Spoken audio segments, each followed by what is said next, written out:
Привет! В последнее время обилие носимых гаджетов просто поражает мое сознание. Каких только часов и браслетов сейчас не выпускают.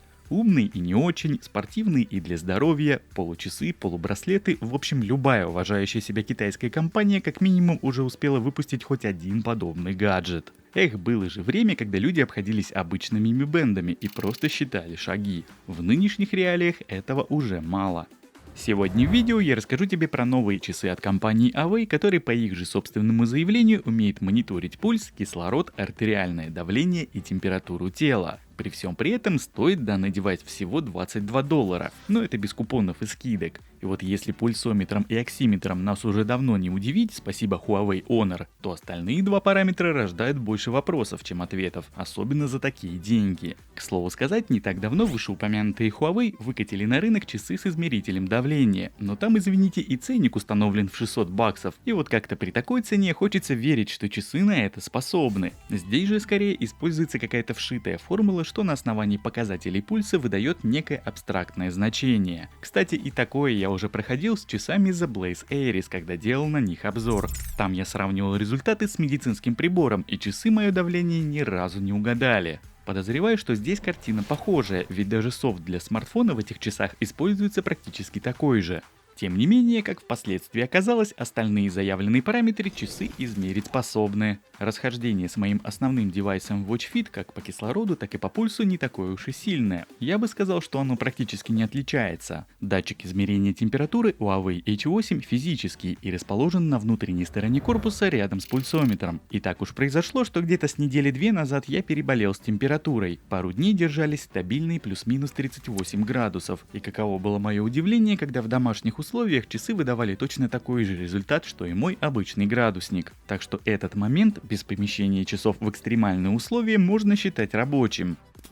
Вообще, если касаться эстетики, то часы полностью соответствуют своей цене. Пластиковый корпус, мягкий силиконовый ремешок стандартной ширины в 20 мм с быстросъемными механизмами, ну и стекло, прикрывающее экран, как бы это тавтологично не прозвучало, сделано из 2,5D стекла. Экран довольно яркий, что непременно можно считать плюсом, а вот его разрешение не такое уж и хорошее. К сожалению, точное соотношение сторон нигде не указано, есть лишь общий размер дисплея в 1,65 дюйма. При близком рассмотрении пиксели на скруглениях иконок видны, хотя выглядит это более-менее сносно, нежели это было в часах Halo RT. Больше всего здесь все же напрягает русский шрифт. До подсоединения часов к смартфону они были на английском, и там с этим делом было как-то более приятно. После сопряжения русский появился сразу, как в основном меню, так и в уведомлениях от приложений. Но по-хорошему при желании язык можно изменить посредством настроек в самой программе. К примеру, для большей эстетичности я бы оставил английский, он здесь выглядит выгоднее всего. К слову сказать, не только русскому досталась эта китайская вариация Times Roman. Перевод на другие языки выглядит похоже.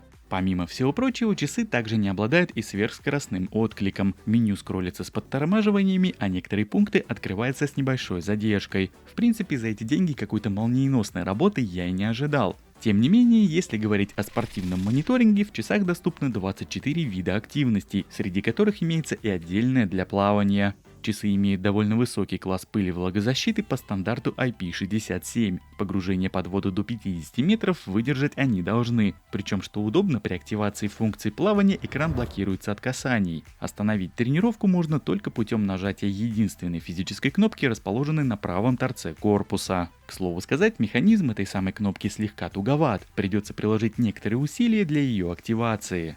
Помимо всего прочего, с часов можно управлять медиаплеером смартфона, включить секундомер или таймер, сменить циферблат или же отрегулировать яркость на дисплее. В целом управление очень простое и интуитивно понятное, особенно если учесть, что какой-никакой русский язык здесь присутствует. Для настройки часов, уведомления от приложений, а также других доступных функций необходимо скачать приложение из Google Play Market. Проще всего это сделать по QR-коду из инструкции к устройству. В принципе, здесь все стандартно для подобных гаджетов и ничего нового особо нет. На первой домашней странице собираются все данные мониторинга с часов. На спортивной вкладке можно лицезреть текущие тренировки, ставить их на паузу или смотреть статистику. При желании дополнительно можно добавить в список те, что интересуют больше всего и которых нет на самом старте. Ну а в разделе «Устройство» сосредоточено все, что отвечает за его настройки. К примеру, для выбора нового Watch Face тут доступно аж целых 86 вариантов. Они, конечно, все визуально разнообразны, но годных не так уж и много. Хотя здесь уже дело вкуса. Кому-то, возможно, и яркие узоры будут по душе. В любом случае, здесь есть из чего выбрать, и это хорошо. Но если очень хочется поставить свое фото на заставку, то и это сделать возможно. Что же касается уведомлений от приложений, то большинство популярных в списке имеется. Однако, к примеру, Телеграма здесь нет. Причем добавить его из списка сторонних, как это бывает в подобных ситуациях, к сожалению, нельзя, потому как этого дополнительного перечня приложений здесь попросту нет. Тем не менее, Viber, WhatsApp, ВКонтакте и Instagram на борту имеются. В списке же уведомлений на часах отображается 8 последних, причем по приходу новых они заменяются более свежими. Длинные сообщения приходят обрезанными, под лимит в 80 знаков, смайлы не отображаются. Шрифт хоть и крупный, русский, но максимально стрёмный.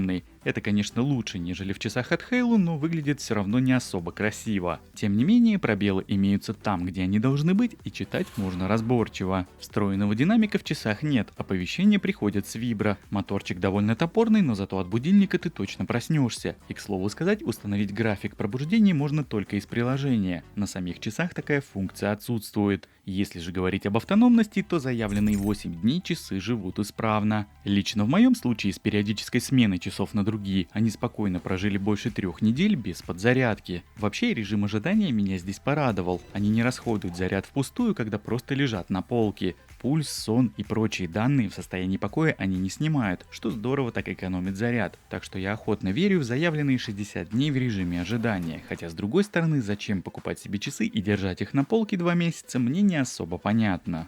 Если же кратко подытожить все, что я сегодня изложил в своем видео, то данные часы вполне имеют право на существование. По крайней мере, они работают стабильно и от смартфона не отваливаются. Да, интерфейс у них не быстрый, полезных функций не так уж и много, но они стоят плюс-минус 20 баксов. Разумеется, данным, что они снимают, можно выдать статус лишь ознакомительных, ни о какой медицинской точности здесь речи не идет. И тем не менее, купить подобный девайс, к примеру, своему ребенку вполне возможно. Тем более, учитывая, что даже Mi Band 6 сейчас стоит примерно в 2 раза дороже. Да и по-хорошему не все любят формат фитнес-браслетов, а здесь у нас как бы полноценные часы. В общем, вот такой немного странный девайс получился у Huawei. Все, что хотел про него, я вроде бы сегодня рассказал, так что спасибо тебе за просмотр и до встречи в следующих моих видео. Пока-пока.